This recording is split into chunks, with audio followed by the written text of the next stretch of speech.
Hey, everybody, welcome to another episode of Pierre the Chef. We are live coming at you for another month. I am joined, as always, by my good friend Christopher. How are you, my friend? I'm doing great, and well, I'm fighting a little bit of a head cold, but generally good. Other than that, so I guess good, not great. Am I overthinking this? Because you're really not supposed to answer when people ask you how you are. You just say fine and move on. Yeah, it's just polite. Yeah, It's just something to say. It's meaningless. yeah. And Can I ask? Yeah, go ahead. this is actually just want to mention that we this is the second longest stretch of time ever without an episode of Pierre because things had gotten ahead of us and we didn't really schedule one. Exceeded only by the time from the birth of the universe up to episode one.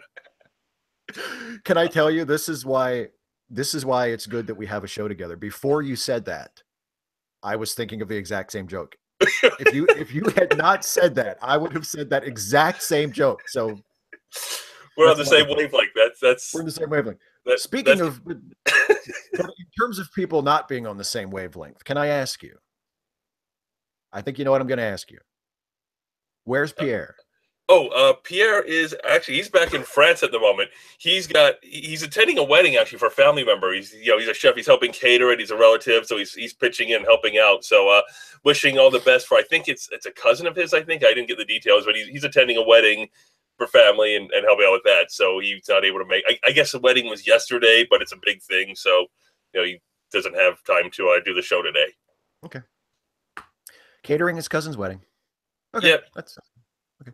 You know what I love? I love how when I asked you that question, you went, "Oh," like you weren't expecting it.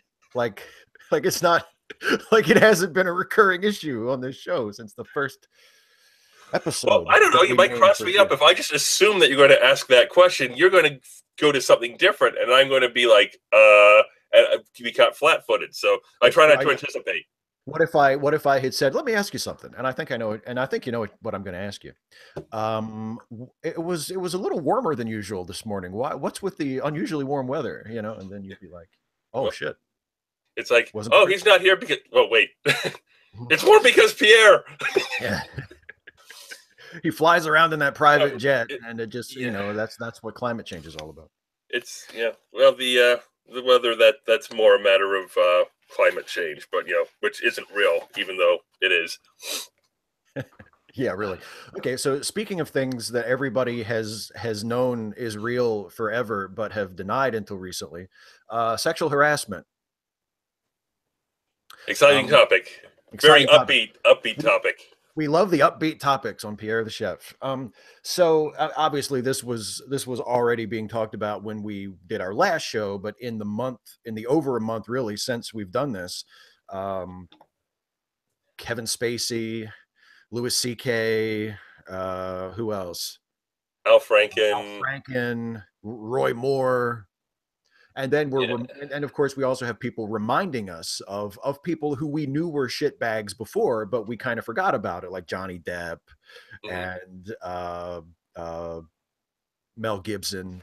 We're like, oh, Yeah. remember they're assholes too. We found that out a few years ago, and then we just kind of, oh, we'll let it go. You can keep making movies. Hmm. So yeah. I titled this episode "Everyone You Love has Always Been Garbage," Which because it's kind of sad, but yeah, that's it seems to be where the direction we're heading in. That we're going to find out that just about everyone is that everyone's guilty of this in some way.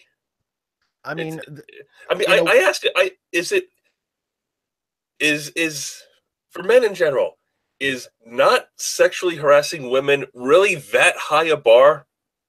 Is it apparently, is it that difficult to not sexually harass women? I mean, is it like there was a woman there? What was I going to do? Not sexually harass her? I mean, is this really the level that we're operating on? well, I mean, the fact that so many people offer that as an excuse, as though they expect that to be a good enough excuse, I think tells you something. Yeah. I mean, because I remember last year when Trump, not to, I don't want to infringe on our 5 minutes of Trump segment, but just very briefly, when Trump was outed as a sexual harasser and By probable himself. sexual abuser by By himself, himself. he said it on videotape. We He know it vol- for a fact. It's he not, yeah. volunteered. He wasn't even tricked into it. He just sort of Yes. like let me just volunteer this tidbit about what a piece of shit human being I am. Yeah. And his supporters are like, yeah, go Trump. Well, because and the excuse offered by Trump himself and also by the people who rushed in to defend him after he voluntarily confessed to decades of sexual harassment and abuse, um, was, well, it's just men are just like that. Everybody does that. You know, Locker room men talk. talk like that all the time. Locker room. Yeah, he wasn't talking about things he had really done. Never mind all the women who said that's totally what he did. And the Uh, fact that Trump himself said that's what he did. and the fact that Trump himself said, "Oh, he was just bragging. He was just, men just talk that way, locker room talk, you know." And it was offered as though, right? We're all on the same page with this, right? You know. So I No, mean, that's the no. yeah, no, but I mean that when people, it's a good example. I think it's instructive because whenever people talk about a problem that exists institutionally or systemically, like this is the kind of thing they're talking about. It's not, obviously it's not just sexual harassment, it's racism and homophobia and you know, all these other entrenched sort of prejudices that we have. It's not so much that every single person has done this. It's that we live in a world where people are free to do it at, you know, are at liberty to do it and to face minimal consequences for it. Right. I mean, but the fact that some of these people, the facts that are coming out on them, have been known for decades. You know, the whole Bill Cosby thing. It was known in the industry for decades how Yeah. he acted, what a piece of garbage he was. That if you were a woman, you did not accept a drink from, you did not stay alone with him, and he was penalized by being allowed to continue to have a career without anyone really talking about it publicly. Yeah. And by the time it came out to the degree that it really started to hurt him, I mean, his career was basically over anyway. Yeah, It's not, I mean, Bill O'Reilly lost his show, but I mean, he collected millions and millions of dollars a year for decades. I mean, this is a great way to fail. You know, he's fine as long as he has any sense of money management. He's set for life. and he was basically paid to go away too. I mean, Yeah, I mean, his only so-called punishment was just not having a TV show yeah. anymore. You know, if you're paying $32 million to settle an accusation, odds are the accusation is not false. Yeah, yeah, they You, must you don't have a you don't case. you don't you don't spend $32 million to get a lawyer to go away. No, no, not if you can prove they're a liar, Yeah, which obviously they couldn't, because I can't imagine the, you know, News Corp is, I mean, I'm sure they have money to burn, but they're not, you know, going to be like, yeah, 32 million, sure, here you go. It's easier this way, you know. and every time Um, you turn around, it's another accusation against somebody else, and the default. I mean, I know that I'm certain there are some accusations that come out that are false, and I can, I know they're not in the celebrity level, but I have seen false accusations. But you kind of have to, by default, assume that they're real because yeah. the most of these people who are making the accusations do not really stand to benefit in our society from making them. They're not going to become rich and famous. They're going to become targets of abuse from people who are like, why are you trying to destroy this famous person just because he did a horrible thing to you? You know, it's there's very little to be gained by a single individual for making an accusation. No, and there's so much to lose, especially if you have a career in the same line of work as the person you're accusing. You know, I mean, that's Yeah, what, like with the Louis C.K. stuff, right? yeah, Like Cosby, the Louis C.K. Accusations were an open secret in his line of work in the comedy industry. Like, you know, everyone, or at least most female comics, knew or had at least heard rumors. You know, it wasn't like a big shock when the New York Times published that article, you know, last week or week before last, whenever it was. It's not like everybody was like, "Oh my god," you know. It was like, "Oh shit," so it's true because everybody yeah. had heard it. You know.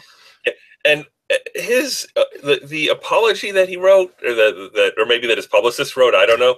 Yeah. I was when I first read it, I'm like, well, saying they're true. That's good. That's a lot more than you get from some people. Yeah. And he explained the situation and so on. And I'm thinking, well, at least he gets, I consider that a good thing. And then I'm thinking about it a bit longer. I'm like, why am I giving him partial credit for this?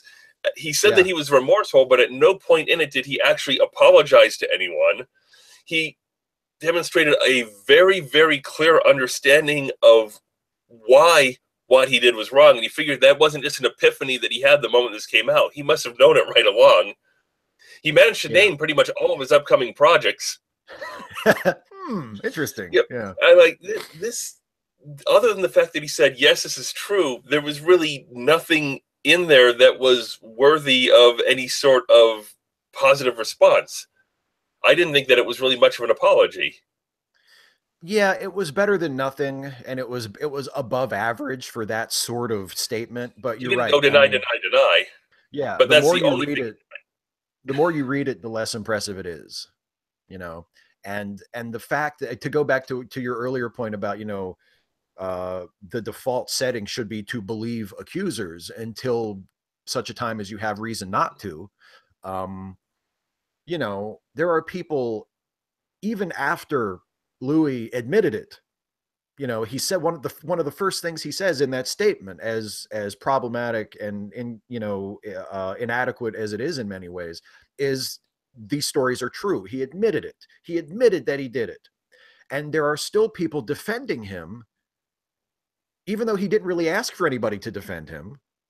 And other than maybe not using the words "I'm sorry" and making it sound a little more like a publicist written statement than like a heartfelt statement from him, like, he wasn't asking for people to defend him. Um and and he didn't really defend himself, except to say, "Oh, it was a bad time in my life," and that kind of horseshit that people say to sort of make it sound not quite as bad.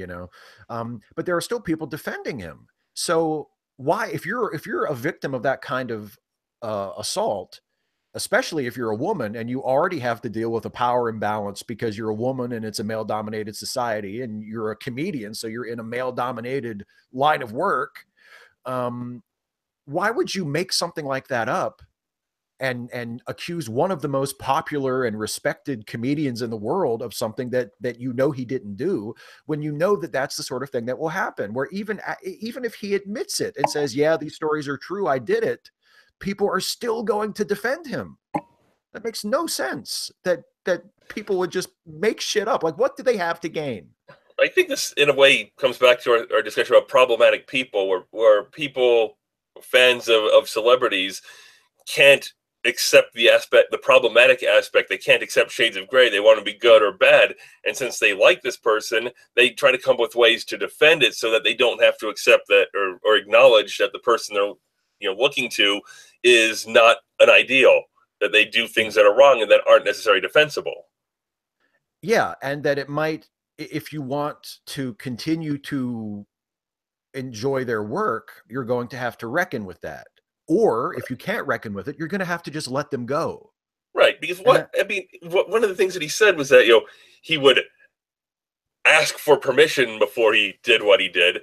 But I mean, what kind of horseshit has to go through your mind? What kind of messed up mental process do you have where you decide that you're going to ask basically a complete stranger, "Want to watch me jerk off?" Yeah. And Is then that okay with you? and then follow through with it? I mean, Yeah. what goes through your head? And then the defense, well, at least he asked. Yeah, what? That doesn't really make it that much better, though. I mean, No. yeah, well, and this brings And if us they said to, no, is it like, oh, okay? yeah, well, just wanted to put it out there, literally. Ouch. But since you said no, I won't, because I respect women. What the Yeah, fuck? No, that doesn't add up.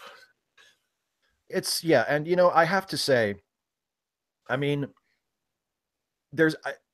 I get the defensiveness. Like, I get where that comes from, because like everybody else, I have had to deal with people that I admire turning out to be fucking terrible people before, right? I mean, it's the sort of thing that happens. It's happening in a rush lately, because it turns out this is, it turns out women have been telling the truth all this time. Weird. Go figure. I think we're going to trust Corey Feldman that same way. Yeah. Yeah, Yeah, not just women, people in general who have been reporting that this happens. It turns out they were right. Well, it's like, well, I've never been sexually assaulted, so obviously it never happened.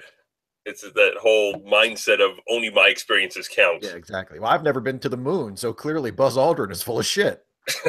I mean, lying old bastard. Um, but yeah, I mean, I've had to deal with this before, and I will admit, not not not to my credit, that when I first heard the accusations against Louis C.K. a couple years ago, my response was to do this, to just look the other way, you know, because I thought, oh God, this sucks, and then I just thought, well, maybe I can just ignore it. I did that, right? Yeah, And we I'm all do not, that to some extent. We all we do all, that. yeah, we all do that. We shouldn't. I'm not proud of it. And I've done it with other people too. It's not something that, it's not a good instinct, and it's not something we should encourage, but it's something that we all do. It's So I not get it. good. It's not good, but it's easy, and Yeah, easy is exactly. very often the route we take. Exactly. It's the easiest thing to do because then you get to keep things where they are. And everybody likes to keep things where they are.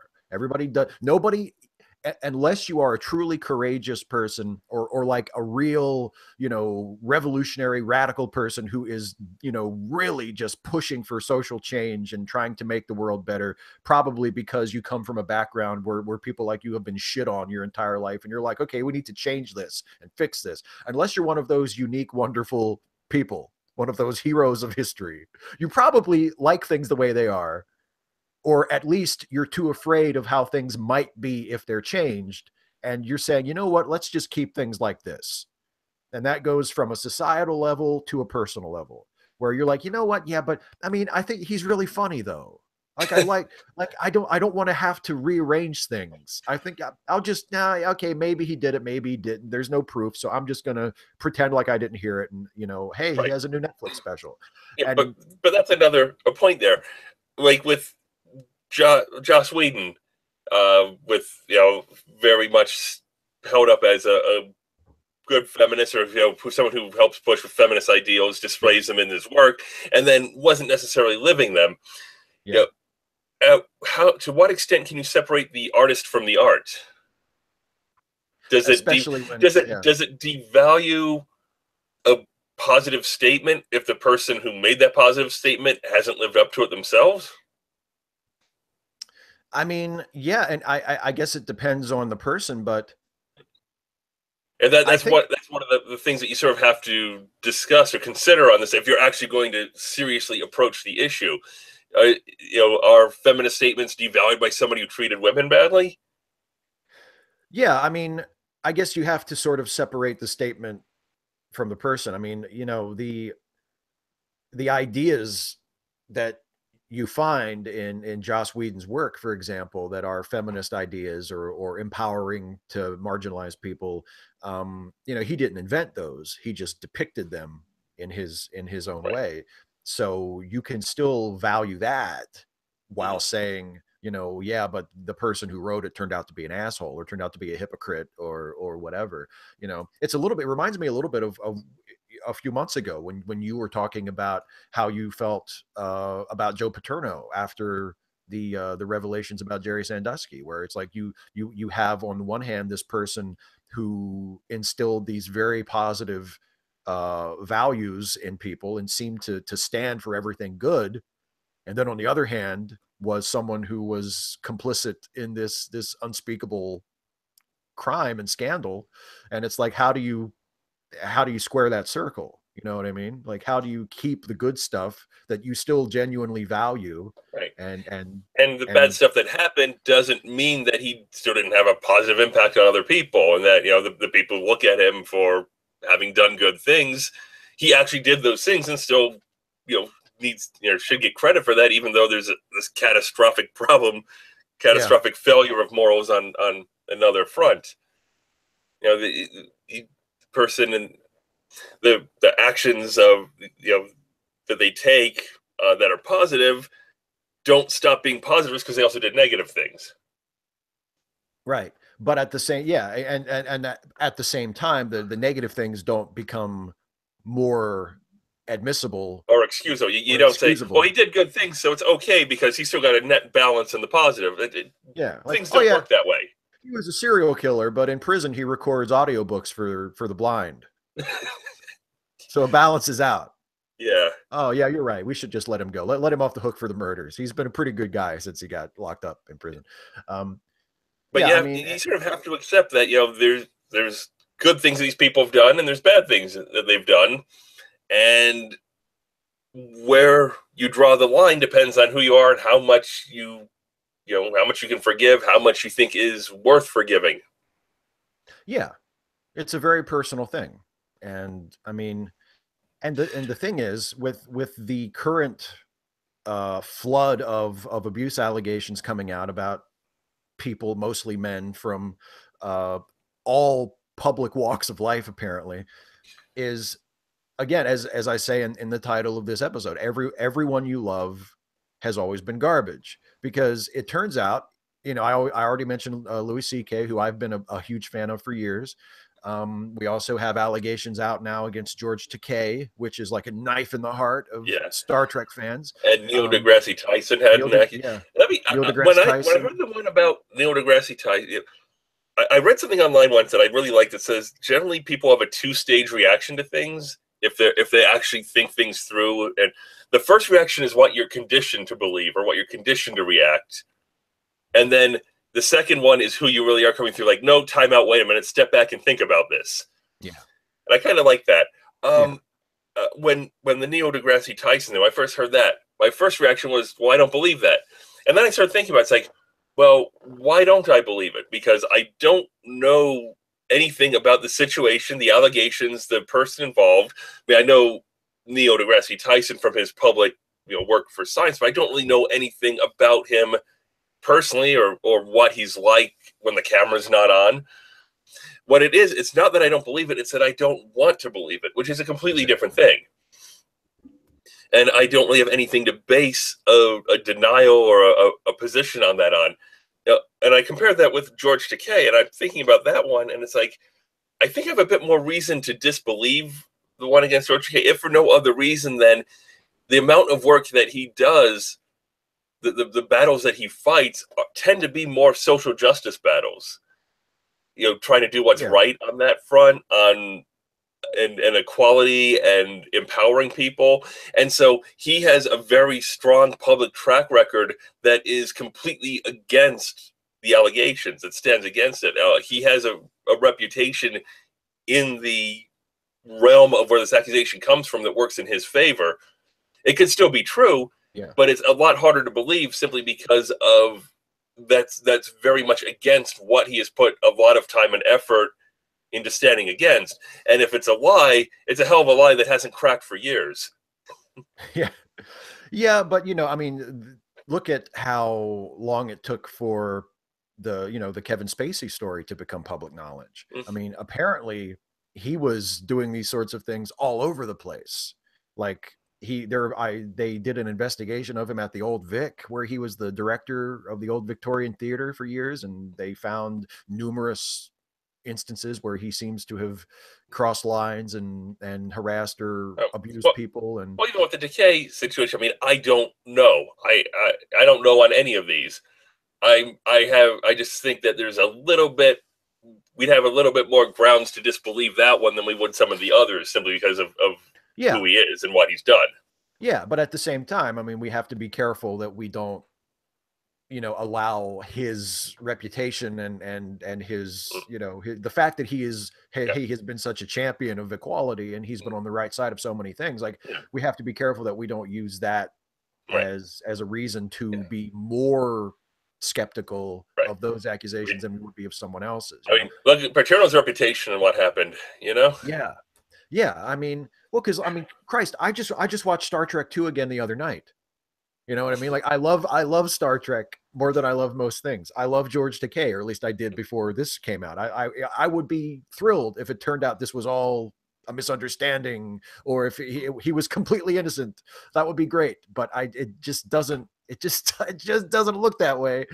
And again, like with the accusations against other people, it just doesn't make sense to me that someone would just make some shit up Mm, and come out and be like, oh yeah, by the way, he did this to me for mm. no reason. It just I feel like, You can't disbelieve something simply on the grounds that you don't want to believe it. yeah, I feel like until I have a reason not to, I have to believe that that this happened. And it sucks. It sucks most of all for the person it happened to, but it sucks in a much lesser degree for people like us who have one less person to admire, you know. I mean, there's even that site or that statement out there against Gal Gadot. I mean, have you seen that? Yeah, where she reacted in the worst possible way to learning that a friend of hers had been sexually assaulted. Yeah. Yeah. And well, and then of course, the one that I have seen tearing up my social media feed, putting my friends at each other's throats, is the Al Franken one. Yeah. Where, you know, there are people, and it's all liberals and leftists who are fighting about it. You know, because the conservatives, this is one case where all the conservatives are like, oh they yeah, just had to put it out there and back away, and yeah, because the right wingers are like, oh yeah, that's terrible, that Al Franken, oh shit, what an asshole. What about Roy Moore? Fuck Al Franken, what an asshole. Yeah, the Yeah, whataboutism. yeah, but you know, I mean, where they're basically with Roy Moore, they're basically, some people are taking this and better a pedophile than a Democrat. yeah. Oh, that's a good. You know what? You might as well just make that your party slogan, because you know it's already better a sexual harasser than a Democrat, because you elected Trump. So yeah, what was the thing that was that Borowitz posted that I shared recently about, you know, the battle for the Republican, the child molesters and the Nazis battling for control of the Republican Party. yeah. Maybe you should just not be a Republican. If you have a problem with Nazis and child molesters, maybe find somewhere else. But the thing about the Franken thing, the bottom line for me is, and I think it's the same with anybody who turns out to have done these sorts of things, whether they're on my side politically or someone else's side politically, whether they're like an artist that I admire or what, is you have to remember that we can do without them. You know, like, it's okay. Nobody's so indispensable to our culture or our politics that we must preserve them in the face of them having done these terrible things. Like, I think Al Franken has been a terrific senator. I think he's been a great voice for progressive politics, and I think I think he's been terrific.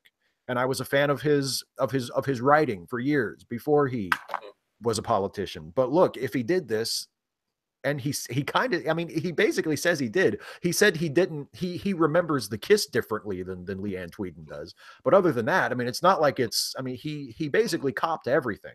He just has a slightly different interpretation of one part of it. So fuck him. I mean, it pains me to say that, because I've admired him and liked him for many years. But fuck him. We can find someone else to do his job. There are over 300 million people who live in this country, and while it looks like a significant percentage of them are sexual harassers, we can surely find a few to serve in the Senate and the House of Representatives and the White House who have not been guilty of these crimes, and we can do without him. Like, people who are rushing to defend him but he's one of the good ones. He's such a champion of progressive causes. Yes. And we can find someone else. We can do without him. We don't need to close ranks around one of our own who, it turns out, has done some really awful, inexcusable things, because he's also done some good things, or because, well, the things he did, yeah, okay, they were bad. Yeah. But, you know, Roy Moore did things that were a lot worse. Well, yeah, I agree. We should fucking push Roy Moore off a cliff too. I completely agree.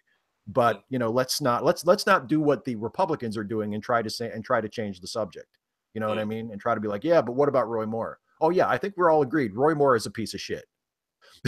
You know, we've known that for a while, but yeah, he keeps coming back because, you know, he talks a good game about God, so yeah, exactly. People rally around him. Yeah.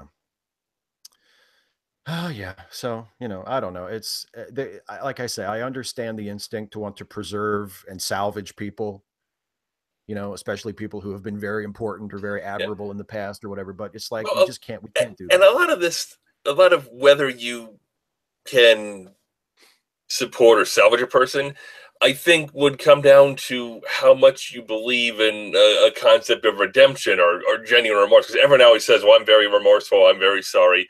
But it's more, for most people, it's more sorry they got caught, sorry that it's a public relations issue now than any concern of what they actually did. But if you're saying that the moment somebody does something like this, they need to be gone, doesn't that potentially state that the moment you do something like this, you're beyond redemption? Well, I think maybe in terms of public life, that might not be totally unfair. I mean, there's no requirement in my mind that forgiving a person of their crimes or allowing for the possibility of redemption means that we have to let them resume a prominent position in our public discourse. You know what I mean? Like Yeah. I'm certainly not going to say that Al Franken is irredeemable. He's not evil. He's not like a monster, but that doesn't mean that he gets to still be a senator. If just like one of the things that Louis C.K. said in his statement was, now I'm going to go away. Like now I'm going to step back and listen. And if he meant that, that's the best thing that he can possibly do. And if he can prove himself in his private life to his friends, to his family, to whomever, that he has changed and learned his lesson and become a better person, that's great. I hope that happens.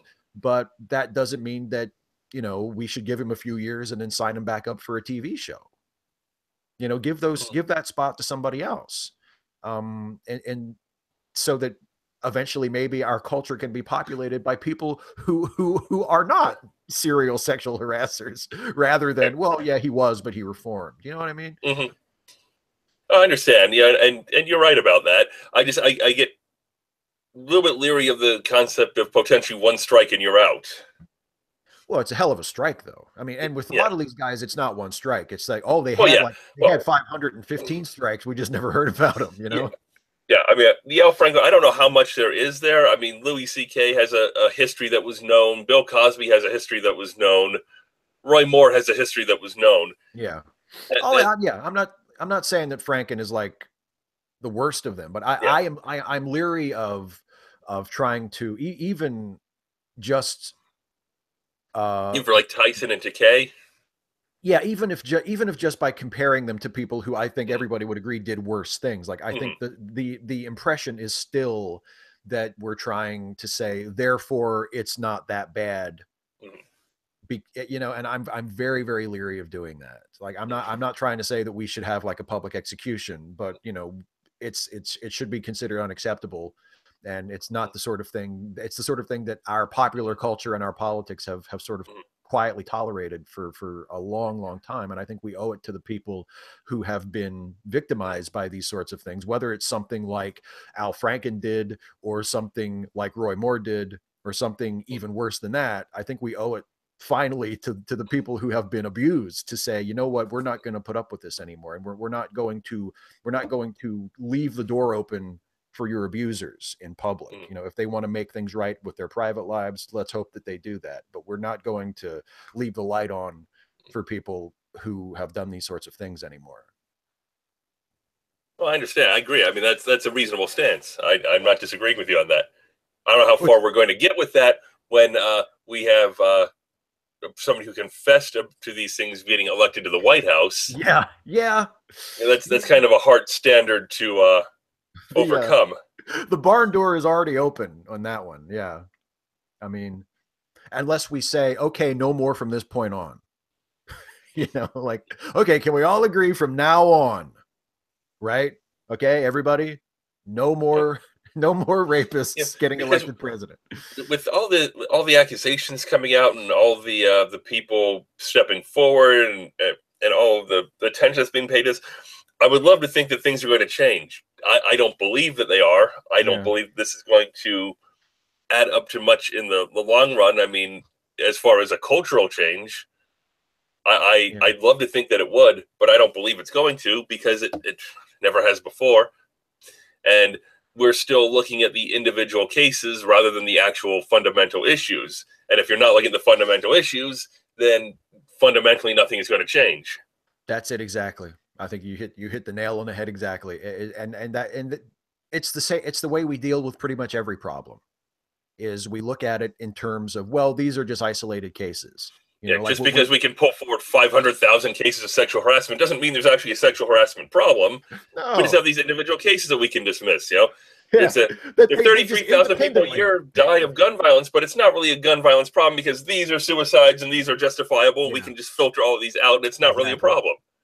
And when police officers, shoot unarmed black people, well, it's just a few bad apples, even though it happens in, outrageous proportions compared to other countries, and even though it happens Yeah, way more often to black people than to other people, yeah. it's a few bad apples. Don't go saying that there's some kind of institutional problem. That's Yeah, I completely. said, because at work they're discussing this at one point, and I made a passing comment about, how many black people are just getting shot at traffic stops where they did basically nothing wrong, and a coworker openly scoffed at me.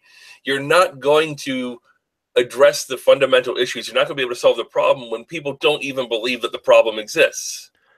Yeah, and it's funny. Someone asked me about that a couple weeks ago on a You Had to Ask video I did, where he was talking about arguing with people who just don't believe that racial bias exists in the justice system or in law enforcement. Like they just don't believe it. And he said, I bet the people who are arguing that are all white.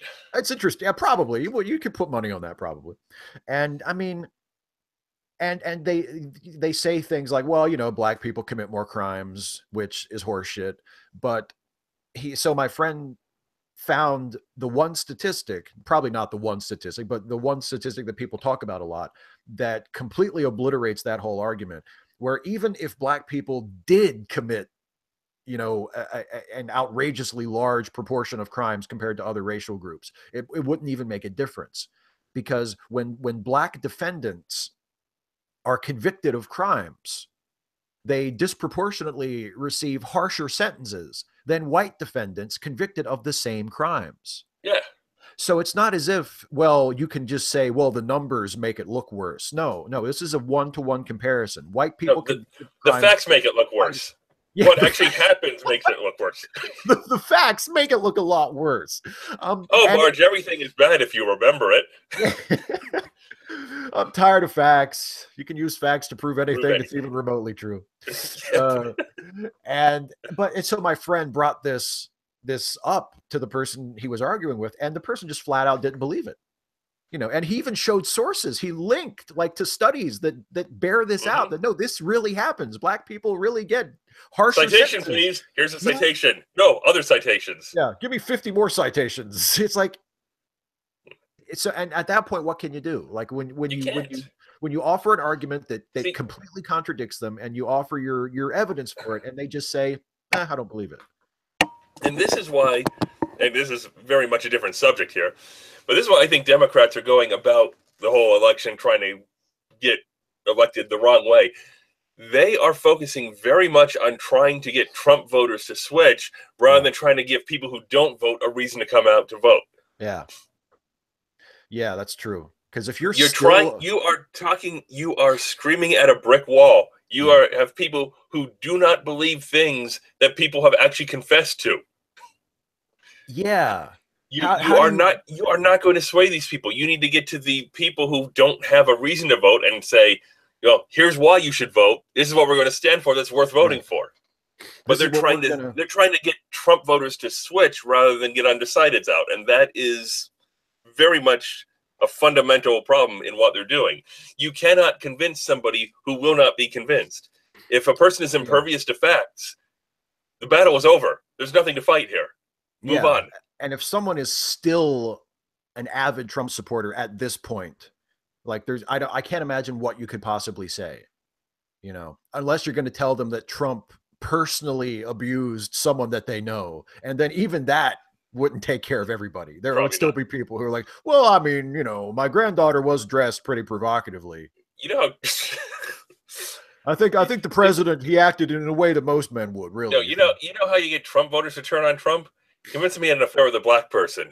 That's because you have to appeal to their racism to get them to turn against Trump. That's true. Oh, I thought if he's not racist, then to hell with this. Yeah. Oh God. Well, I mean, the other how terrible is it? That's the card you probably have to play. Yeah. He's not racist? Are you serious? Oh, I'm voting for the Democrat. At least he's probably racist. He just makes a good show of not being. Well, the other thing is Trump lost the popular vote. Republicans lose the popular vote all over the place. It's gerrymandering.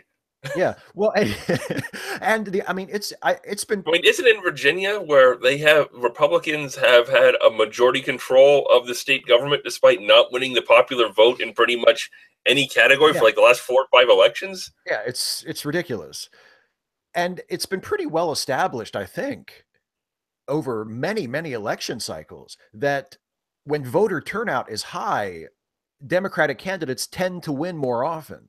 Hmm. So it's not as if you have to turn Republicans to win elections for Yeah, Democrats. you have the body of Republicans who will vote for Republicans even if they're pedophiles, and Yeah. then you have the people who do or don't come out to vote, and when they don't come out to vote, the Republicans win. So you have to convince the Democrats to come out and vote. Yeah. I mean, this It's, is not rocket science. yeah. Fuck the Republicans. They're not going to vote for you. They would vote for anybody with an R after their name. You know, they think that you're all going to raise their taxes and take their guns and force them to marry people of their gender. Like they don't like you. They don't believe you. They believe all these people over here. So to hell with them. Let them fucking burn in hell We, and get people who don't vote to vote for you. Like that. right.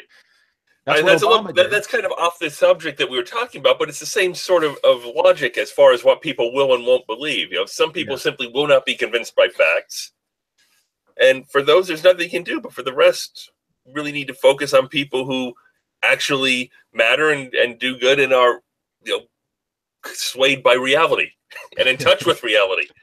Yeah. Well, and you know, you see there's the group. And when you hear 5,000 people make the same accusation, maybe Hmm. you should think that there's something to this Yeah, maybe, yeah, or when it's just like um instead of trying to excuse it or justify it or pretend it didn't happen. yeah, especially when you're not a member of the group that has been predominantly affected by the thing, when you notice that a very, very large percentage of the people in that group are all telling the same story. You know, I mean, I've mentioned this in videos multiple times. Like the reason that the main thing that tells me that police brutality against black people is a real issue is if you've ever seen a black stand-up comedian start doing material about cops, every single black person in that audience knows exactly what they're talking about. And not just because Yes, they've heard jokes like absolutely. this before, because they've lived it. They know someone who has. Either it's happened to them or it's happened to someone in their family or in their community. Like it is something that it is part of their frame of reference. And with women, it's the same thing. Women who have experienced they've either been harassed or been placed in an uncomfortable position like that by a man Yeah, themselves, or they know someone who has. It is virtually a universal experience. right. And men are like, well, not all men. And well, so what? Enough. Yeah, like who said all men? Who said every single man has done this? Now, if you want to say that men in general have enabled it, you know, that's a different thing. But that's not the same thing as saying, well, every single individual male has personally committed these acts. That's not what anybody's saying. What they're saying is the culture in general has been created in such a way that men do these things, and it's not like a big secret. And And most of the time, we don't care. and going back to what I said earlier about having that two-step reaction, I Yeah, have I have actually seen people say like, all men are the problem, things like this. And my first reaction is again to take that kind of personally because hey, men. But then yeah, I'm like, even when they say all men, they're not necessarily saying all men are directly responsible or not all men take these actions. They might be saying all men are indirectly responsible or that most men are. But again, I have to remember that this is something that has been a huge problem and they're furious about it, which they have right to be. And that I don't necessarily have to take it personally when they make a blanket statement right. about something that a blanket statement is fairly well called for. Yeah, I mean, there's an old saying: "It's a hit dog that howls." And you know, if someone is making a blanket statement about a group that you belong to, and you feel personally convicted by it, I don't know, maybe there's a reason for that. You know, or maybe you're being defensive, and you just Or need to maybe you back just off. shouldn't try to dismiss somebody's legitimate rage because it doesn't personally apply to you, and you're trying to find a loophole to get out of it. Yeah, yeah, You're trying. exactly. You're trying. Like when you start making some of these statements, and I've been guilty of it, and I've tried to be more aware of this. When somebody says, court systems are rigged in favor of men, and you point out a Yeah, situation that you've personally seen where that's not true, you're not necessarily enlightening them. You're dismissing their argument, and I've been guilty of that, and I try to make a point not to be aware of that and not to do that again. yeah, But I mean, because I have seen situations where a case or child custody case that goes into the court system, and it is very strongly rigged in favor of the mother by default rather than the father. But yeah, pointing that out doesn't mean that the other person doesn't have a legitimate complaint about how things are rigged in favor of men in most cases, or how yeah, when you make that statement, you're not enlightening them to something they're not aware of. You're saying you're trying to lessen their argument, or say that it doesn't have the it's not you're trying to invalidate it. yeah, yeah. Even if that's not what you're trying to do, that's what you're coming across as doing.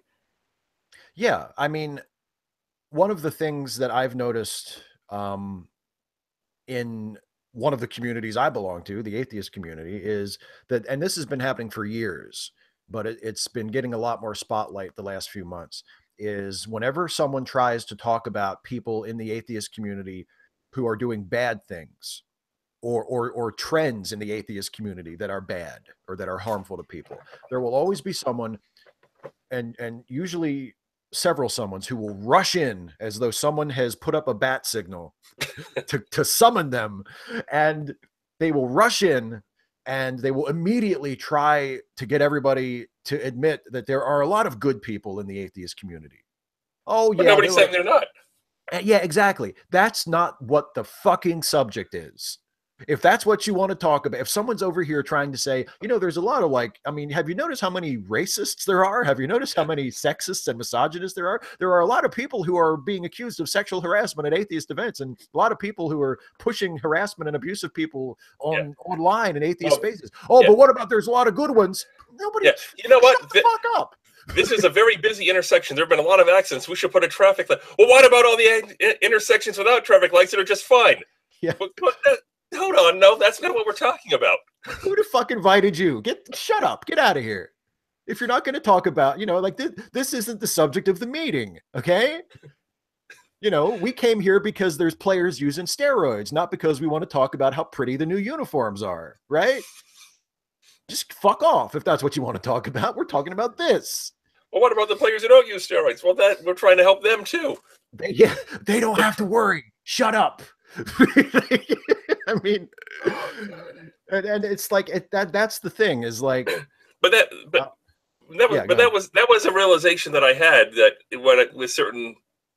with certain situations where people are talking about their personal experience, you can put your personal experience out there too, but it doesn't, even if your experience is different from theirs, they still experience this, and it's still real, and it still matters. Yeah. Just because your experience is different doesn't mean that theirs didn't happen. Yeah, and it doesn't make theirs any less of an issue.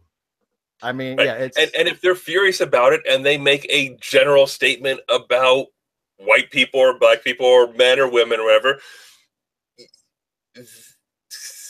putting out your experience that contradicts that is not helping.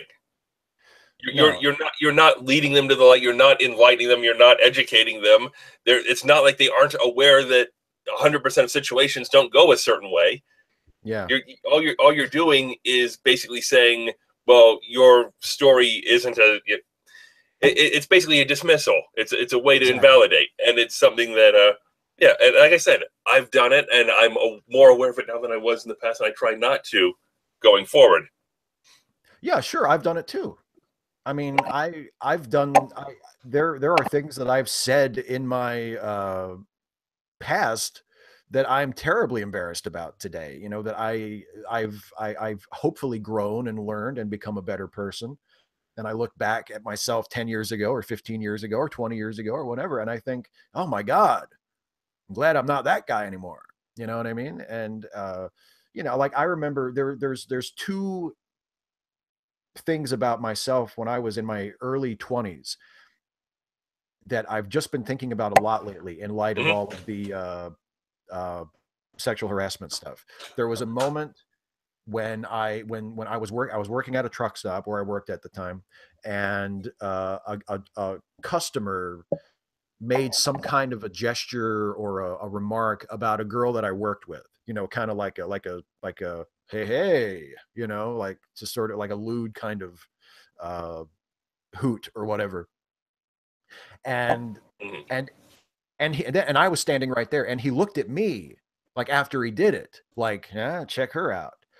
And I thought, I just felt gross. You know, I thought, oh fuck, like he thinks I'm one of him. You know what I mean? Like he thought that we were on the same page with that. And I thought, oh Jesus. And I've always remembered that because I've always thought like I want to be who I was in that moment. Like that's the kind of person I want to be all the time. When someone tries to enlist me in their gross sexist behavior, I want to be the person who goes, "Oh, what is your problem? No, I'm not like you." But then Yeah. I think of all the other times around that same period in my life, and even since then, obviously, that I have been like that guy, that I have said or done things that I probably shouldn't have, that I have been gross or inappropriate or rude or lewd or whatever. And I have to keep both of those in mind. I have to keep in mind, yes, I am the person who is capable of being disgusted by that sexist behavior when I recognize it. But I have also been the person who has done it without necessarily recognizing it when I did it. So I have to be more vigilant about recognizing it in myself so that I don't do that. You know what I mean? Like, and I think that we're really quick to remember the first one, to remember when we got it right, and to be like, yeah, see, I wasn't like that, you know. But you forget about the times when you slipped and you didn't live up to Yeah. your best self, and you're like, oh fuck, I Yeah, shouldn't it's have said awkward that. when they try to enlist you in those things. Like you It's become terrible. complicit in something that's wrong. This is a comment at work recently where people were talking about they were joking around about cheating on their spouse or something like that, and they're like, "There's no problem with that." And they sort of asked me, right, and I paused around, I'm like, "Well, if you've got a really shitty marriage, but if you've gotten to that point, you've already screwed up horribly." Yeah. And they sort of laughed like like he just couldn't quite play along normal, like Yeah. Like, do you it's the want? best I could come up with at the moment because I just they're dragging me into this, and I'm like, Yeah. right? So it's like, no, but Do but you want me to co-sign your adultery? Is yeah, that what you're saying? you want me to justify it for you? It's like, well, he says it's all right, so yeah, I've got somebody else in my corner. It's like I recently, it was a couple of weeks ago, I went out to the grocery store for something real quick, and I was at the checkout line, and I checked out, and then as I'm going, the person behind me told the cashier to smile, Oh yeah. and I sort of turned, I gave an odd look, and he had some sort of name tag going through me because I was thinking he might have been like an employee, like he might have been a boss or something who worked there. I wasn't sure, and she responded real quick. The person running the register, she reacted real quick, like well, yeah, whatever, and this. It seemed to almost like it didn't quite. It almost seemed like they knew each other. There was just enough that I didn't quite say anything. I was thinking like I should, and it occurred to me, and I didn't because Yeah. the way they talked back and forth seemed comfortable enough that I wasn't sure I should. Right. And I don't know if I should have or not. I did give the guy a couple of odd looks as I'm walking out, and he did notice. But I'm sort of staring. I'm like, why would you say that? But Yeah. I didn't. I'm still not sure if they knew each other or not. So if I would have been jumping into something that I shouldn't, or if it was something where it would have been appreciated. It's like, Yeah. don't tell people to smile, you dumb fuck. Yeah. What is wrong with you? You wouldn't say that to a male cashier. Yeah. Hey, come on. Let me see that pretty smile. Yeah. Come on, Brock. Smile, Brock. Oh God. It was one of the things where it's like, and I don't know if I should have or not. I mean, I Yeah. didn't know if I'd be stepping into something because they seemed just familiar enough with each other that I didn't know if I would, if, you know, Yeah. You didn't exactly know what the situation was. right. Yeah. I wonder if that's an excuse or not. I mean, it was, I saw it, it occurred to me, is that partial credit? Yeah. Yeah.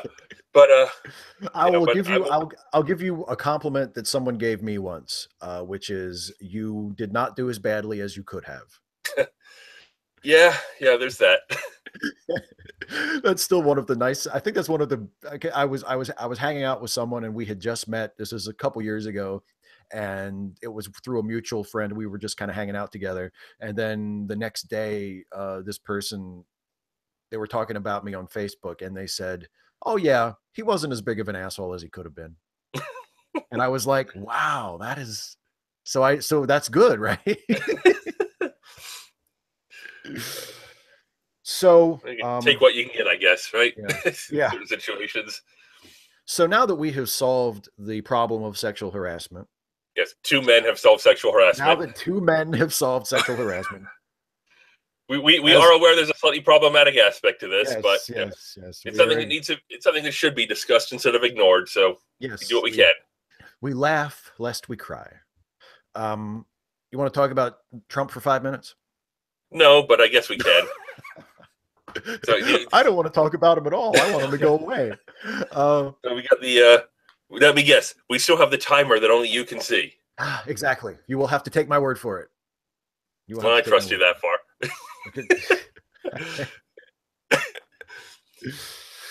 Yeah. I He's mean, I more. guess I could. He's more trustworthy than he could have been. Exactly. I guess I could screen share. So Yeah, just so that's that you fine. We don't. just so that you Whatever. could know that it really exists. But anyway, I believe you. okay. Because Okay. I've gone back later and checked the timestamp, and you are actually pretty close to that 5 minutes. So I Now, believe wait you. a minute. That was only 3 minutes. He cheated me. Thank Yeah. God. Yeah. Yeah. Oh, 3 minutes. That was so much better.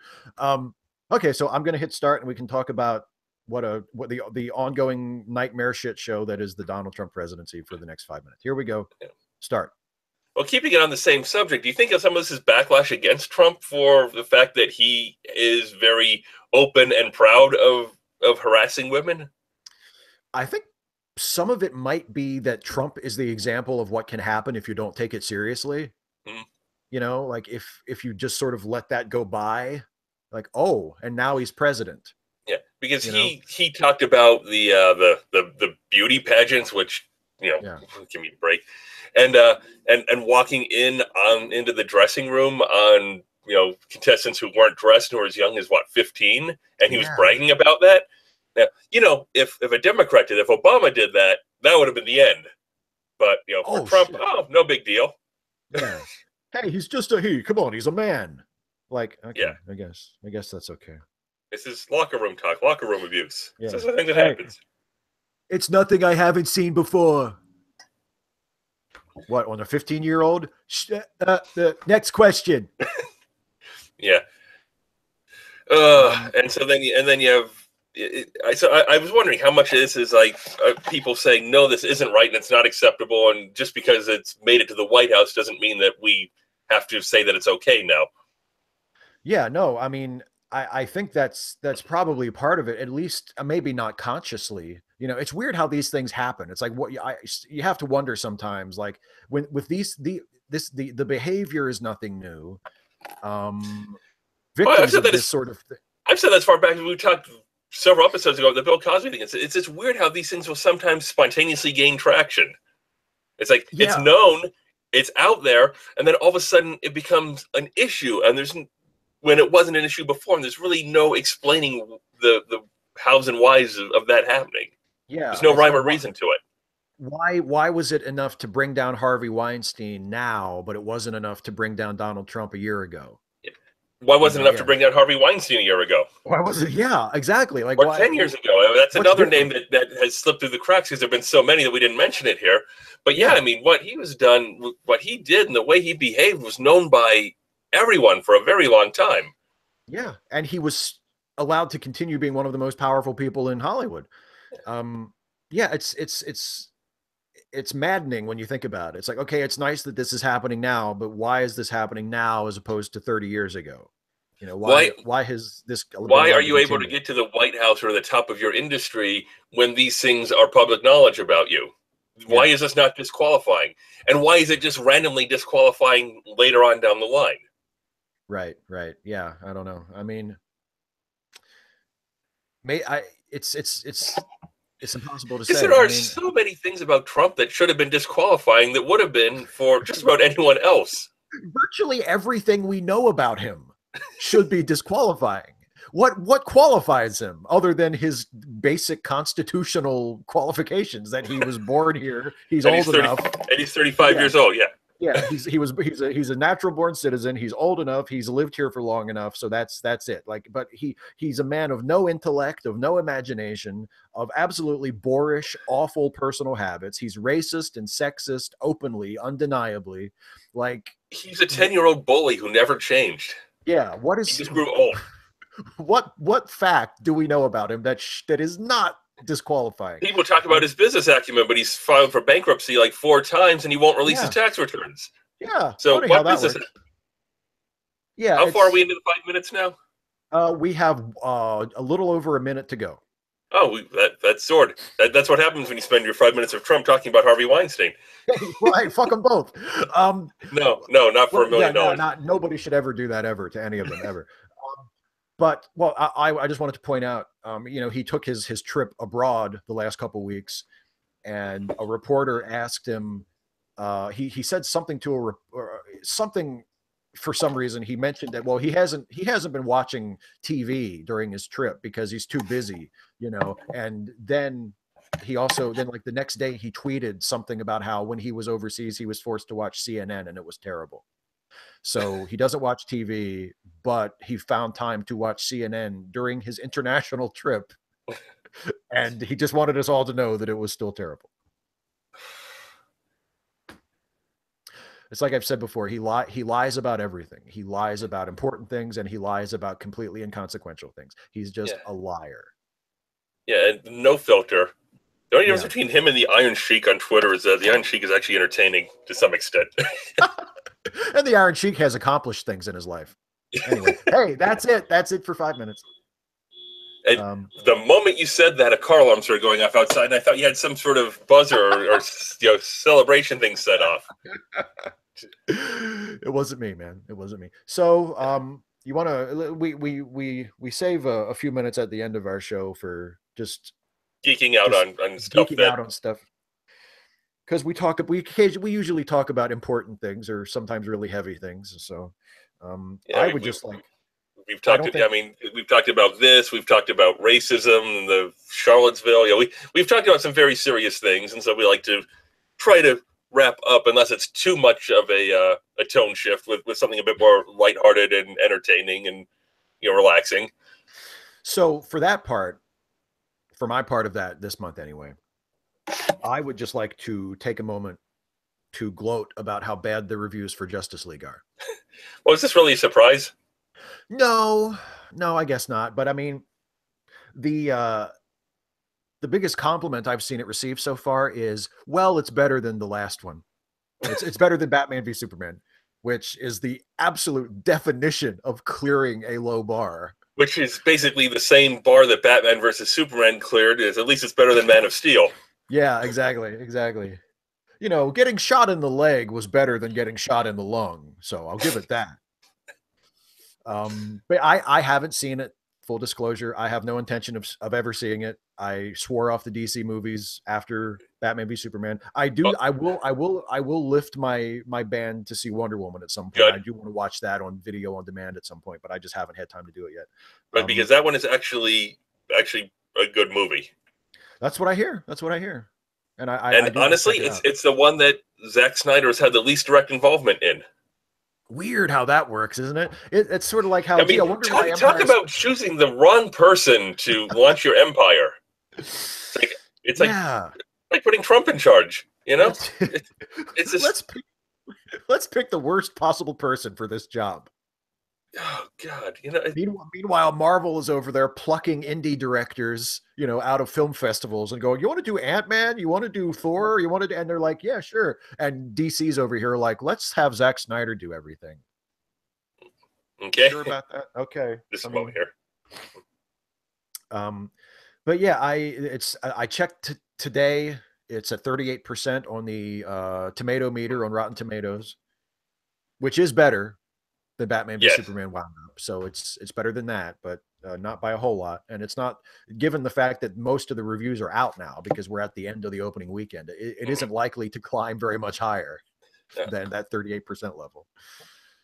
But DC basically they wanted to have the success that Marvel did, but I guess they didn't want to be accused of copying them, so they tried to go about everything in the opposite direction. It's like Marvel introduced all the characters in individual movies and then put them together in the Avengers once they're established, and DC's like, Yeah. well, let's just try to start with the Justice League and then go off the other way. You know, they started. It's just everything they try to do the opposite way. It's like, well, the Marvel movies are fun and enjoyable. Let's make ours dreary and appalling. They're heroic. Let's go the opposite way. It's just, everything that Marvel did, they went the opposite way, and they basically screwed up a lot of things that they changed a lot of things they shouldn't. They really went about most of it the wrong way.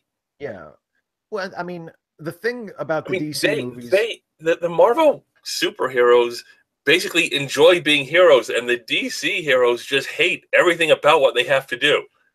You said it one time. You said this Superman absolutely hates being Superman. He hates being Superman. And Ben Affleck's Bruce Wayne doesn't seem to really enjoy being Batman, and Bruce Affleck doesn't seem to enjoy being Batman anymore either. Yeah, he's like, can I just get out of this? Because the Warner Brothers has been such a miserable experience. I mean, didn't he go from like, I'm going to write and direct and star in the Batman movie? It's like, well, I'm going to star in the Batman movie. It's like, well, I may appear in the Batman movie too. Can I get out of the Batman movie? Exactly. And people who don't realize, they have sucked that much joy out of it. Ben Affleck is a huge comic book fan. Like, that was like a dream project for him. Right. Can you, he was, I mean, I remember how excited he was in interviews when he got to do Daredevil, and then that movie was garbage. And he was like, oh shit, and then he gets cast as Batman. Can you imagine being a comic book fan your entire life and you get cast as Batman, and then the studio says, hey, do you want to write and direct and star in your own Batman movie? And then like a year later, you're walking away from it. You're like, nah, never mind. Fuck this. Like, that's how fucking awful it must be to work for Warner Brothers. That you're like, no, I don't want to write and direct and star in my own Batman movie. During that internal slog when they were trying to get a new Superman movie off the ground, like the 10 years before Superman Returns finally came out, we were saying it's clear that Superman's arch nemesis is not Lex Luthor, it's Warner Brothers. Yeah, and exactly. Batman's arch nemesis is not Joker, it's Warner Brothers. They have this property that the job is 90% done. You have to work to screw this up. And they have done a phenomenal job at screwing it up. You don't have to create characters. You don't have to design costumes. And you don't even have an enormous built-in audience. I mean, it's like, as long as you don't do a Star Wars prequel thing, you're going to be golden. Yeah. And there's a great example of how to do it. Not just the Marvel movies either, because there's the Marvel movies paved the way. They showed it. They lit the streets and put in suburbs, and and DC's like, no, we're gonna just dig a hole over here and maybe put up a lean-to, and we'll be fine. We're gonna do our own thing. Well, I've always thought that if DC wanted to do the same thing that Marvel did, that was going to be a mistake. Because to me, the DC Comics universe and the Marvel Comics universe, even though they're both doing basically the same thing, the DC Comics universe is much more fantastical. Yeah, and the DC Comics universe, aliens are just a fact of life. Spaceships are landing all the time. There's exactly. Universe altering things happening on a monthly basis. You wake up one morning and suddenly the Earth is flat and the water's flowing off the side, and it's like, oh, it'll be fine by the end. Must be Monday. Yeah. But the DC Comics universe compared to Marvel has always been much more self-contained for each major character. Right there. I mean, obviously there are crossovers, and obviously we know that, Batman and Superman and Wonder Woman exist in the same universe. But for the most part, except for like the big annual crossover events, everybody pretty much stays in their own little world. You know, Batman's in Gotham and Yeah. Superman's in Metropolis, and And they, you know, the no man's land happenings in the comics, and the Gotham City is closed for an entire year, and Superman showed up once or twice briefly, yeah. and Bruce was like, "I got under control." I said, "Okay, sir," takes off. Yeah, You know, exactly. It doesn't really, whereas in Marvel, you know, so many of the major characters live and operate in New York, and, you know, there's a lot of acknowledgement of other people's issues and other people crossing over. And it's just, it's always been a much more interconnected universe. So it makes sense for Marvel to do their movies the way they've done it, where, you know, they have individual movies for each of the major Avengers characters, and they have little crossovers here and there. You know, Tony Stark might pop up and say hi, but it's not really about him, to establish that they're all in the same universe. And then you do the big crossover that you've been building to since the first movie. But to me, I always thought it would have been better if DC, if they wanted to, they should have just started with a Justice League movie. They should have just said, okay, let's cast an awesome Superman, an awesome Batman, an awesome Wonder Woman, um, an awesome Green Lantern, an awesome Flash, an awesome yeah, Martian Manhunter, because I'm old school and I think they should have yeah. just done the Oh original yeah, seven, yeah. and and just I made agree. that movie first But and instead, say, okay, by yeah, not, yeah, by not committing to that first, they had that ridiculous thing where they introduced two or three of the Justice League characters in the previous movie, the Batman versus Superman movie, yeah, with pretty much literally YouTube clips. yeah. Oh, by the way, this person exists, and so does this Just, person, and so does this just person. yeah, start with the Justice League movie and their established fact. Yeah. Just do that first. Just do it if you, I mean, because the way they did it was they kind of tried to do what Marvel did, but they half-assed it. Yeah, You know, they did the Superman movie, and then it's like after the Superman movie came out, they said, "Okay, let's do a Justice League thing." And then they were like, "Well, let's do like half of a Justice League movie first." And then, you let's do know, and Justice League 0.5. yeah, and let's make sure that it's about our two most prominent heroes trying to kill each other, because that'll really start it off on the right note. Why is there always been such a demand for a movie where Batman fights Superman? I mean, Akiva Goldsman was trying to write that 20 years ago. Yeah, I don't get it. I mean, You have there have two been great characters. Why do you want them to fight each other? there have been a couple of memorable fights between them in the comics, but you know, my favorite Superman Batman memories have always been when they're on the same side. Let's Um, do a buddy cop movie where the buddy cops are trying to kill each other. But yeah, you're kind of missing the point here. that's not really the point. Like you can have conflict. You can make it about how Superman and Batman operate very differently, although it doesn't work in this version because they're not really that different. Superman's just as grim and morose as Batman. But if you're doing a more traditional version of the characters, you There's know, a you could, street fight where Batman's racing along and people are shooting at each other. Things are blowing up. I'll wait for them to come to me. yeah, I'm Superman. I should not do anything about this. I'll just stand here. Libertarian Superman. Libertarian Superman. Exactly. Exactly. Hey, if you didn't want shot, you shouldn't have been outside. Not my problem. I'm bulletproof. It's not my fault that you're not bulletproof. Yeah, you want to get killed? You should have been born bulletproof. Yeah, exactly. Superman, my children are trapped in the top floor of that burning building. Can you save them? Oh God, you fucking mooch. Yes. All right, fine. But because I want to, not because you asked me to. My mother said I don't have to save anybody. Yeah, the free market says that they're going to burn to death. Yeah, exactly. You know, it's better that I could put out the fire, but I think it's better that your building be allowed to burn down, because then free market forces can come in and revitalize this neighborhood. But where will I live? That's not my problem. That could be a great sketch. Libertarian Superman. Yeah.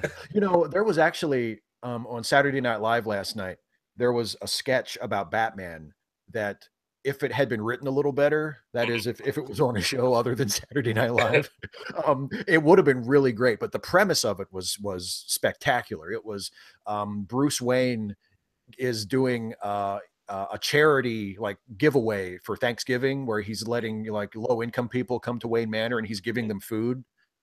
And um, and while the people are there, it's a group of black people all in the same neighborhood, and they start talking about how Batman keeps beating them up.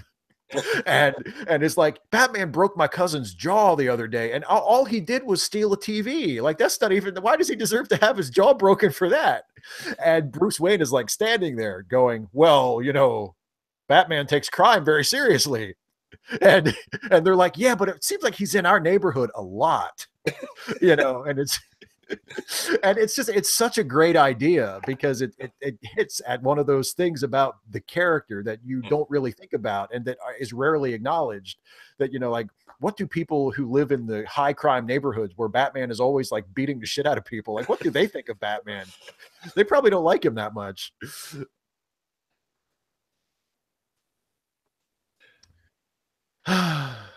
So anyway, Yeah, I got. I didn't see that. I don't watch. I have never actually watched an episode of Saturday Night Live live. I mean, you're better off. I don't even know why we still watch. We watch it on Hulu. So we watched it this morning. It goes up the next day, and I don't. It's just. I mean, if there's good clips from Colbert, I'll watch them on YouTube the next day. 80% of the episodes on YouTube anyway. So. Yeah. Yeah, it's not really must see TV, but I catch a little bit of it. I catch some Daily Show clips there. I think that Trevor Noah's done a good job. I mean, I don't have cable anymore, so I don't watch it like I did when Stewart was on. But I mean, it's still a good show. It's just it's I think it's trying to find its own voice still, and I'm not, or it was for a while, because when it's difficult to follow up something like that when someone like Jon Stewart leaves. Yeah. I mean, the Daily Show with Jon Stewart wasn't the Daily Show with Jon Stewart from Stewart's first few years. Right, exactly. And by the time he left, he was like an institution. Yeah. So so that's a tough line to walk, where you don't want to change the show so dramatically that people don't recognize it anymore, but you still need to find time to find your own voice and eventually make it your own. Yeah. And I haven't seen enough to know how good of a job Trevor Noah has done on that. I heard some criticisms I think are kind of ridiculous. It's which basically they boil down to, well, he's not Jon Stewart. Of course he's not. But you know who really has been doing a good job lately, and I don't watch the show every night, but I try to catch it now and then, is Colbert on the Late Show, because he had a pretty rough first year, like creatively, I think. He was trying so hard to get away from the old character that he was trying to avoid politics in general to a large extent. Well, he had a double problem, in that not only was he facing an audience that had a built-in expectation because of his previous show that had literally just ended, but he's also replacing Letterman. Yeah, so he's getting it from both sides. It's not just there's the expectations for what the show should be, and there's the expectations for what he should be that were very much in conflict. Yeah, and it took him a while to figure out, what he was going to do and how he was going to be. And I still think that it's not. I still don't think it's as good as the Colbert Report was at its best, but that's a very high bar, and it's a different type of show. Better, yeah, it's a very different type of show. It has to be. It's almost like the Colbert Report was a very straight and narrow parody send-up of like Bill O'Reilly and his ilk, and now he's doing more of a talk variety show. It's not the same genre, even though he's sort of essentially doing the same thing. Yeah. So and honestly, I think that the moment where Colbert came into his own on the new show is somewhat tragically the election night, when he's sitting there and then you see the horrified realization that Trump is going to win. Yeah. And like nobody expected that, and they expected, finally we're going to be done with Trump, and then the horrified realization that no, it's not, and Trump is going to be president, and we're going to be dealing with this man in this office, and he's like, you know what, fuck it, I'm going at it with everything I got. Yeah, and I think that he sort of found his voice at that point. I agree. Or the show found its voice at that point. Yeah, and it wasn't just it wasn't just okay, I'm gonna have to make fun of Trump a lot more. It was because I have something to say now. And after Trump won the election, I noticed a lot of people were really starting. They were starting to look at the thing that they had always liked about Jimmy Fallon, which was he was totally apolitical. That became a liability. People started to look at that and go, actually, I want my late night host to be a little political. Like I want them to take stands and to call out. Like like you were talking, like you mentioned with in the South Park episode you did about how satire has to take a side. Yeah. Once this election happened, Colbert very firmly took a side and went at it, and Fallon tried to continue not standing for anything. Yeah. Well, and the fact that he had He's never. not Fallon is not comfortable doing this political stuff. I mean, No. even after the shootings where he feels like one of the mass, God even knows which one it is anymore. Yeah. He came out, he did like an opening statement. It was only like 90 seconds long. And like when Colbert talks about it, it's heartfelt. You can tell that he's sort of speaking, he has some idea what he's saying, but he's speaking off the cuff. Yeah. And it comes across that he's very heartfelt about this. And Fallon did his little opening statement, and he just looked completely uncomfortable. Like, this is an obligation. Once I get through it, I can go back to karaoke with celebrities. Yeah, yeah. I think a lot of people, and myself included, because I used to watch Jimmy Fallon's Tonight Show a lot, and I haven't watched even so much as a clip of it since the election. Like I've completely sworn off of it.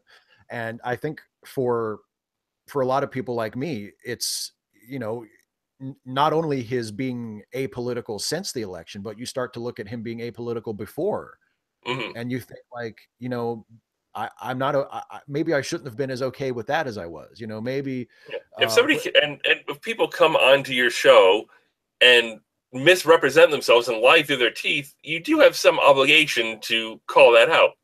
yeah. And And well, honestly, that's something that even Jon Stewart fail on times when he's trying to be courteous oh to his yeah, guests, and like he was.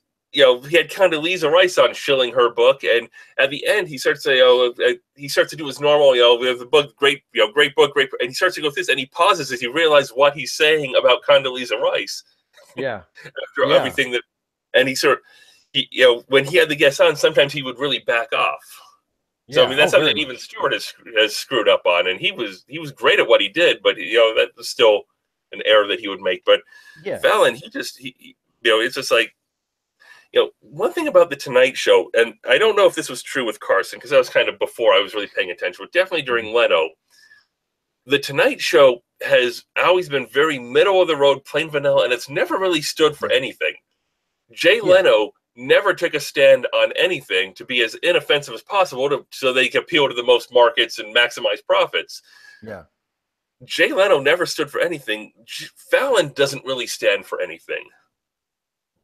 No, and really, I mean, politically, you don't really get a strong sense of Conan either. But I think Conan has a much stronger comic voice, Mm-hmm, so it's not quite as apparent. Conan mm-hmm, doesn't do really stridently political humor very often either, but he has such an idiosyncratic comedic point of view that he kind of gets by on that. You don't like, mm-hmm. I'm not pissed at Conan, Yeah, for not being more political, because I'm thinking, okay, but he has a very strong comic voice, whereas Fallon is just like the party host, and he's like, let's all yeah, just have a good time. And it's like, well, that's great, but if you have Donald Trump on your show and yeah, you just want to have a good time, maybe just don't have him on your show.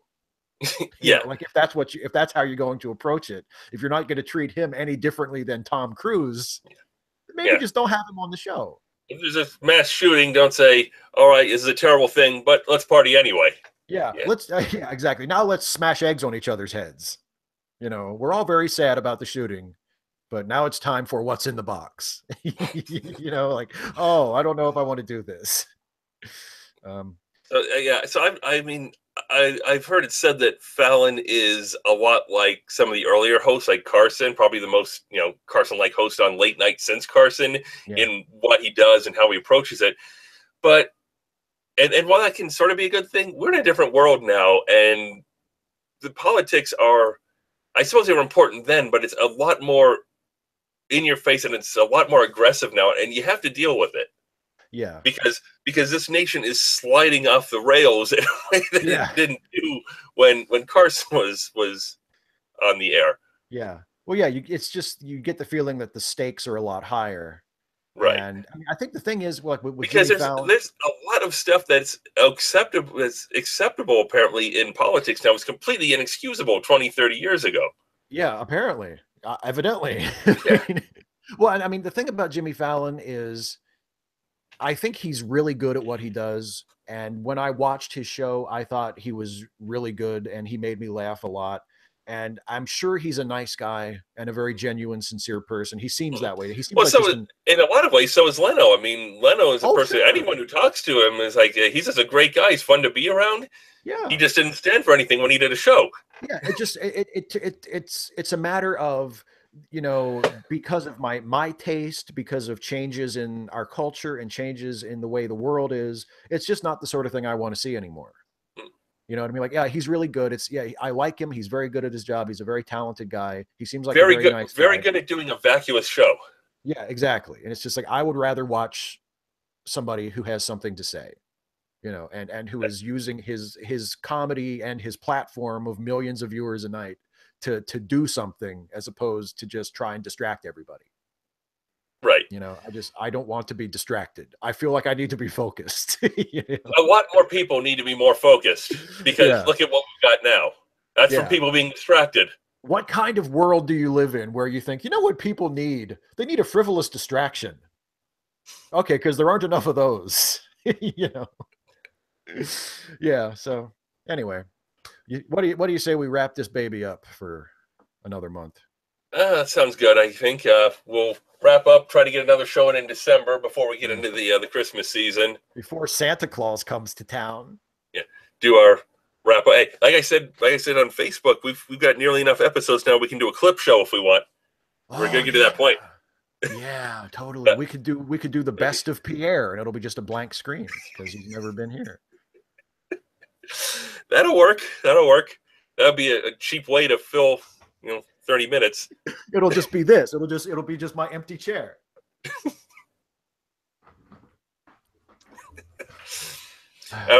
That's just giving your critics a very easy shot there. Yeah. I'm surprised people haven't done that already, since I always have a solid backdrop. Yeah. Oh, they probably have, and I don't know any different because I don't fucking pay attention to them because fuck them. Yeah, I just it's like because of how many of your videos I watch, it flags your name, and YouTube suggested algorithm is always throwing up the newest video that some jackass has put up that is against you, using mostly clips of you and then them mocking you. I guess I don't know. I don't watch them either. But like the latest one that came up is suggestions like 2.5 hours long. Oh my god. Yeah, I'm like, I wouldn't watch that if it was complimentary toward me. Like, I wouldn't watch a 2.5-hour video about how great I am, let alone about what a shit I supposedly am. I barely watch. I don't know that I'd watch a 2.5-hour video that you did. No, I don't know if I would have the balls to make one. Like, people are going to watch this 2.5 hours of me. I think we've gone on long enough on this one. Yeah, we go an hour and a half, and it's like, dear God, we're expecting the people like, well, they should. I mean, how many people are actually still watching? Can you see right that? Now, at this moment, 19. Really? That's probably more than I would have guessed. What are you people doing here? Why are you still watching? I assume they haven't all been watching for the whole time, or it's open in another tab and they're doing something else. Yeah, it's like somebody knocked at the alarm. Somebody knocked at the door. It's like, oh, take off, and it's still running in the background or something. Like that's the reason that Sean. But we do appreciate you watching. I don't want to give the impression that we don't appreciate you watching, because we do. Yeah, absolutely. I'm surprised there's 19. That's all. Leave this on when there's a knock at the door. We like that. It's been an hour and a half. We spent the last 20 minutes talking about how Jimmy Fallon doesn't really stand for anything. We still got 19 viewers. We appreciate that. We love you guys for hanging in there. Yeah, unless you're just recording this to make a response video, in which case, fuck you. But if you are a genuine appreciator of what we do, thank you very much. Absolutely. All right. All right. So we should probably wrap this up. Yeah. All right. Well, we thank you and for viewing and for caring what we have to say and sticking with us for this long. For this 10 episodes. It's just this is the first double-digit numbered episode. Yes, that's right. We're in double digits now. Boys, 8 more and we'll be able to vote, and 11 more and we'll be able to buy beer. Boy, they grow up so fast. All right, so we'll head out for here. Hope everyone, or at least our American viewers, have a good Thanksgiving coming up. Yeah, happy Thanksgiving, everybody. Because Canada had their Thanksgiving while we were busy having Columbus Day, so Canada's up on us again. Point Canada. Yes. All right, that's it. Thanks for watching, everybody. We'll see you next month.